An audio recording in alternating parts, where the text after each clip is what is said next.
তোমাদের যে কোরআন শরীফ রাখার কষ্ট হতো, কোরআন শরীফ কায়দা রাখার আমাদের জায়গা ছিল না, তাই না বলো? তো দেখা যায় আমরা এই টেবিলের উপর রাখতাম, এখানে রাখতাম, ওখানে রাখতাম, কেউ ওই পাশের সানসেলের উপর রাখতাম, তাই না? তো আমাদের একজন মাদ্রাসার শুভাকাঙ্ক্ষী, তাই আমাদের একজন মাদ্রাসার শুভাকাঙ্ক্ষী কাতারে থাকেন, আলহামদুলিল্লাহ ওই আপা আমাদের জন্য ইনশাআল্লাহ এখানে সুন্দর একটা বুক সেল, অর্থাৎ যেখানে আমরা কোরআন শরীফ রাখতে পারবো সেই ব্যবস্থা করে দিয়েছেন। বলো আলহামদুলিল্লাহ, বলো আলহামদুলিল্লাহ।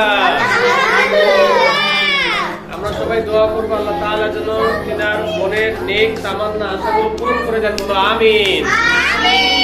তার আত্মীয়-স্বজন, ময় মুরব্বী, পাড়া প্রতিবেশী, বন্ধু বান্ধব যারা দুনিয়া থেকে চলে গিয়েছেন, আল্লাহ তাআলা যেন সবাইকে জান্নাতুল ফেরদাউস নসিব করেন। বলো আমিন।